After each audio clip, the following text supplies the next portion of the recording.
श्रीमद् भगवद गीता यथारूप अध्याय 17 श्रद्धा के विभाग द डिवीजन ऑफ फेथ।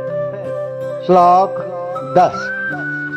भगवान अर्जुन को बता रहे हैं कि तामसी प्रकृति के लोग जो होते हैं उनको किस प्रकार का खाना पसंद आता है, किस प्रकार का भोजन वो करते हैं। यात यामं गतरसं पूति पर्युषितं च यत्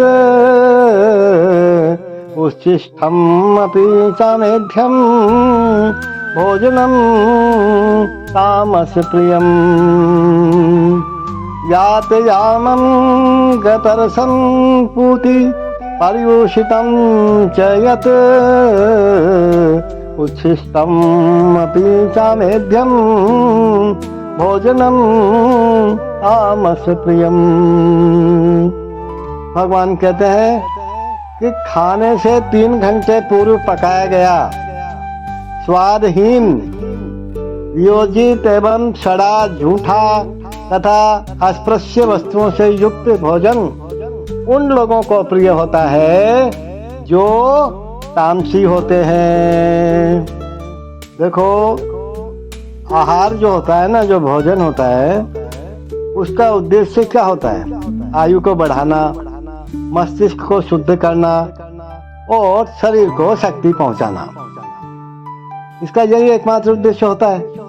तो प्राचीन काल में विद्वान पुरुष ऐसा भोजन चुनते थे जो स्वास्थ्य तथा आयु को बढ़ाने वाला हो, जैसे दूध के व्यंजन, चीनी, चावल, गेहूं, फल और तरकारियां। ये भोजन सतोगुणी व्यक्तियों को अत्यंत प्रिय होते हैं। अन्य कुछ पदार्थ जैसे भुने हुए मक्के, गुड़ स्वयं रुचिकर न होते हुए भी दूध या अन्य पदार्थों के साथ मिलने पर स्वादिष्ट हो जाते हैं, तब वे सात्विक हो जाते हैं। ये सारे भोजन स्वभाव से ही शुद्ध हैं। ये मांस तथा मदिरा जैसे अस्पृश्य पदार्थों से सर्वथा भिन्न है। देखो, 8वें श्लोक में अभी आया ना, जिन स्निग्ध पदार्थों का उल्लेख है, स्निग्ध माने चिकने पदार्थों का उल्लेख है, उनका पशुवध से प्राप्त चर्बी से कोई नाता नहीं है। उनको पशु की चर्बी मत समझ लेना। दुग्ध, मक्खन, पनीर तथा अन्य पदार्थों से जो पशु चर्बी मिलती है, उससे निर्दोष पशुओं के मारे जाने का कोई प्रश्न नहीं उठता है। तो दूध के रूप में हमको सब कुछ अवेलेबल है। ये केवल पार्श्विक मनोवृत्ति है जिसके कारण पशुवध चल रहा है। निर्दोष पशुओं को मारने जाने का सवाल ही नहीं उठता। यदि हम दूध पीते हैं तो आवश्यक चर्बी प्राप्त करने की सुसंस्कृत विधि दूध से ही है। पशुवध तो अमानवीय है। मटर खाओ, दाल खाओ, दलिया खाओ आदि ये प्रचुर मात्रा में प्रोटीन उपलब्ध कराते हैं। और जो राजस भोजन कटु, बहुत लवणीय या अत्यधिक गर्म चरपरा होता है, वह आमाशय की श्लेष्मा को घटाकर रोग उत्पन्न कर देता है।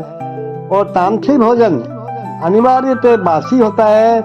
खाने से 3 घंटे पूर्व बना कोई भी भोजन केवल भगवान को अर्पित प्रसादन को छोड़ करके वो सब क्या होते हैं? तामसी माने जाते हैं। और भोजन के बिगड़ जाने के कारण जो 3 घंटे पहले का रखा हुआ है, उससे दुर्गंध आती है, जिससे तामसी लोग प्राय आकृष्ट होते हैं। उनको अच्छा लगता है वो, किंतु सात्विक पुरुष उससे मुख मोड़ लेते हैं। और झूठा भोजन उसी अवस्था में किया जा सकता है जब वह उस भोजन का एक अंश हो जो भगवान को अर्पित किया जा चुका हो। भगवान के भोग का प्रसाद होता है ना, वो ग्रहण किया जा सकता है, चाहे वो झूठा ही हो। अन्यथा ऐसा झूठा भोजन तामसी होता है और यह संदूषण या रोग को बढ़ाने वाले होते हैं। यद्यपि ऐसा भोजन तामसी लोगों को तो स्वादिष्ट लगता है, लेकिन सत्वगुणी उसे न तो छूना पसंद करते हैं और न ही खाना पसंद करते हैं। सर्वोत्तम भोजन तो कौन सा होता है? भगवान को समर्पित भोजन का उचिष्ट है, पहले भगवान के भोग लगाओ तो वो भगवान का उचिष्ट हो गया ना। उस प्रसाद को पाओ, वो सबसे क्या है, सर्वोत्तम है। भगवत गीता में परमेश्वर कहते हैं कि वे तरकारियां, आटे तथा दूध की बनी वस्तुएं भक्ति पूर्वक भेंट किए जाने पर स्वीकार करते हैं। पत्रम पुष्पम फलम तोयम, निसंदेह भक्ति तथा प्रेम ही प्रमुख वस्तुएं हैं जिन्हें भगवान स्वीकार करते हैं। लेकिन इसका भी उल्लेख है कि प्रसादम को एक विशेष विधि से बनाया जाए। कोई भी भोजन जो शास्त्रीय ढंग से तैयार किया जाता है और भगवान को अर्पित किया जाता है, ग्रहण किया जा सकता है, भले ही वह कितने ही घंटे पूर्व क्यों न तैयार हुआ हो, क्योंकि ऐसा भोजन दिव्य होता है। अतएव भोजन को रोगाणुरोधक, खाद्य तथा सभी मनुष्यों के लिए रुचिकर बनाने के लिए सर्वप्रथम क्या करना चाहिए, भगवान को अर्पित करना चाहिए। ओ Arjun, food prepared more than 3 hours before being eaten, food that is tasteless, decomposed and putrid, and food consisting of remnants and untouchable things is dear to those in the mode of darkness. See, the purpose of food is to increase the duration of life, purify the mind, and aid bodily strength. This is its only purpose.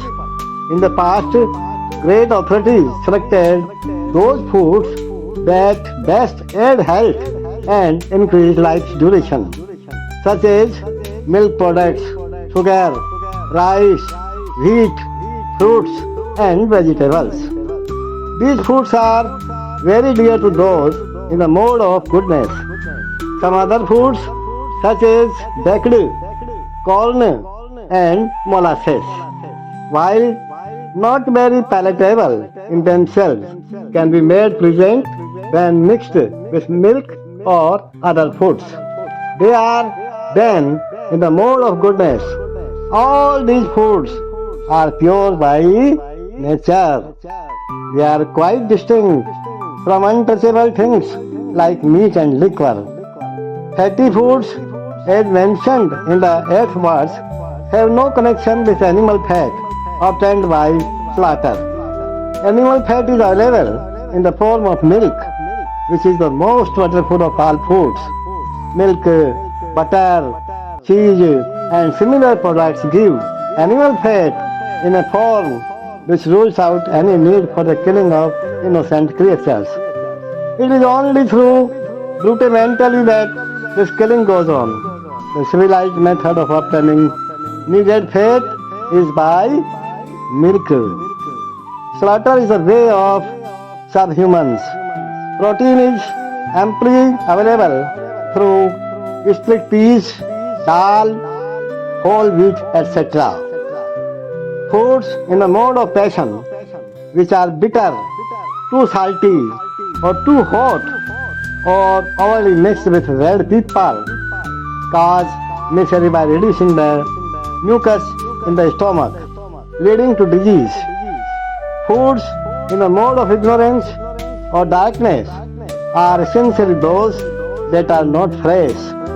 Any food cooked more than 3 hours before it is eaten, except prasadam, food offered to the god, is considered to be in the mode of darkness, because we are decomposing.